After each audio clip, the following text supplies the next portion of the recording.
De retour parmi vous donc pour la dernière partie de cette émission, celle consacrée au débat. Alors comme je vous le disais, notre sujet d'aujourd'hui sera concentré sur la visite du président Abdel Fattah el-Sisi à Paris. Il a regagné le Caire hier au terme d'une visite officielle donc à Paris où il a pris part à la conférence pour le soutien à la transition au Soudan ainsi qu'au sommet sur le financement des économies africaines. Il a de même eu un sommet avec le président français Emmanuel Macron portant sur les relations bilatérales et les causes régionales et internationales, dont notamment la cause palestinienne et les efforts de lutte contre le terrorisme et l'idéologie radicale. Nous a rejoint donc par téléphone Dr Doura Fayani, experte en économie. Bonjour. Bonjour. Alors, les relations entre la France et l'Égypte ont toujours été de bons termes sur le plan économique, essentiellement sur le plan culturel, sur le plan également militaire. Donc, les relations sont bonnes entre les deux pays. Et c'est vrai que le président Sisi a été reçu à l'Élysée par son homologue français.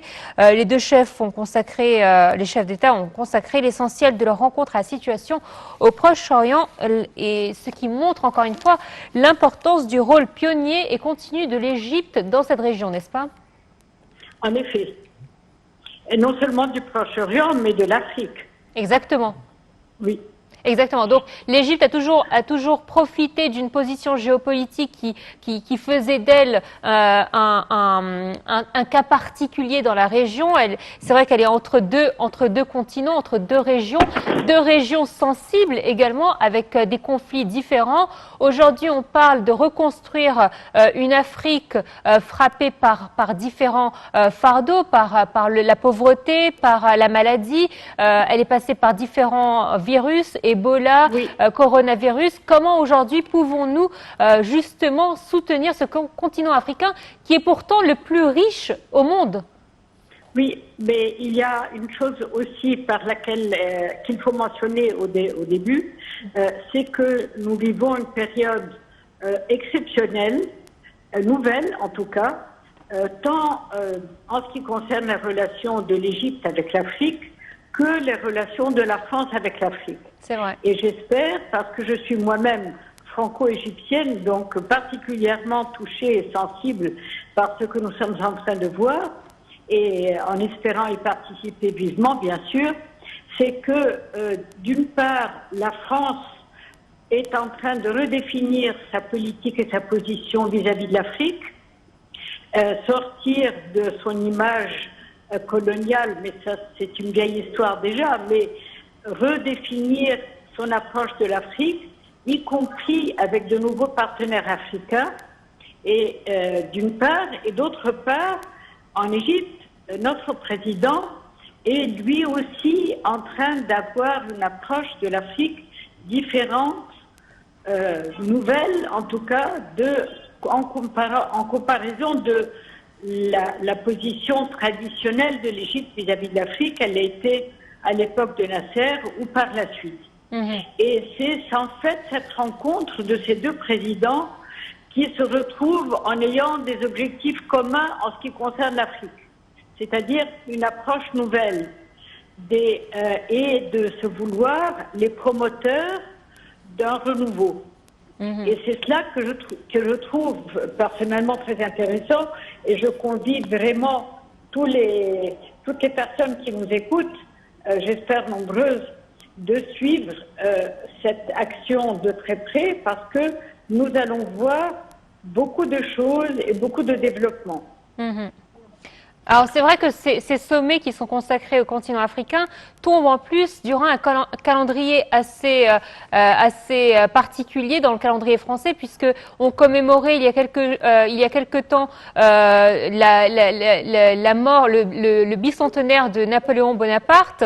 On sait Napoléon Bonaparte, sa situation ou son positionnement vis-à-vis de l'esclavagisme, puis après l'abolition, la France qui a été le premier pays à avoir aboli l'esclavagisme à travers le monde. Donc on a un contexte historique particulier. On sait également que l'année prochaine, il y a des élections présidentielles en France. On ne sait pas encore qui sera donné favori. On a deux candidats, mais les cartes ne sont pas jouées ni pour l'un ni pour l'autre. Et c'est vrai que cette politique vis-à-vis de l'Afrique est souvent changeante selon les présidents et pourrait être radicalement changeante si jamais, par exemple, le Rassemblement national gagnait les élections. Bien sûr, mais n'allons pas aussi loin que cela pour le moment.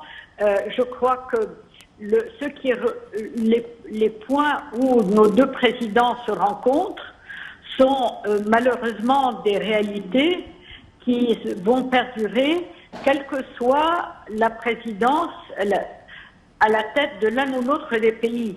Je veux dire que l'Afrique est une réalité qui s'impose devant tout le monde et où la France, donc l'Europe, ou l'Europe, donc la France, doit impérativement prendre une position forte parce qu'il s'agit de ne pas laisser la Chine jouer toute seule.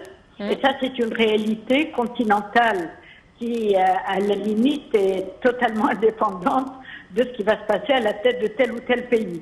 Donc, il faut espérer que la présidence française va endosser et adopter la totalité de ses responsabilités devant ce challenge formidable.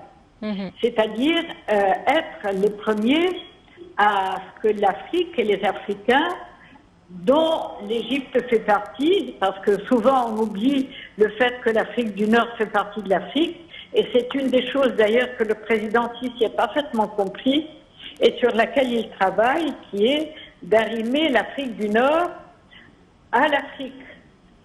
Pendant toutes ces 200 dernières années, nous-mêmes, comme le reste des pays d'Afrique du Nord, nous avons regardé au nord et pas au sud. Celle qu'on appelle l'Afrique noire, en fait.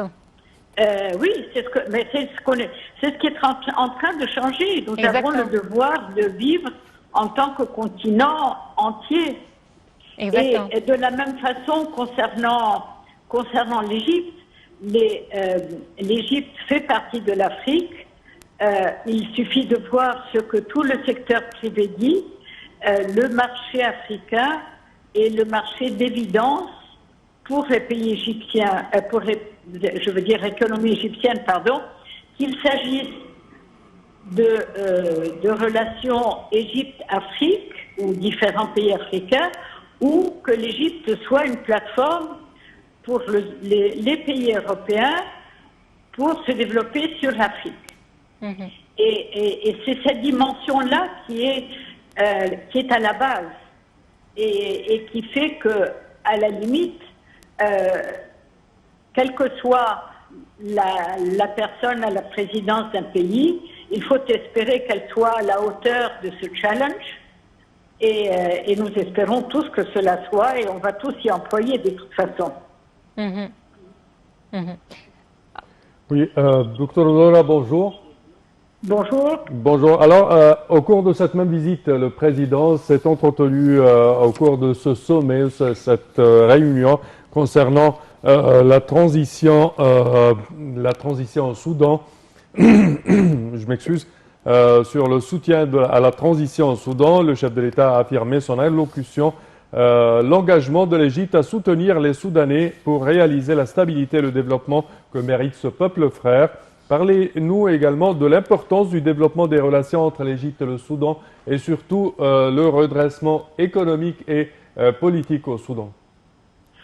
Eh bien, ce qui est en train de se passer au Soudan, on ne l'espérait plus presque.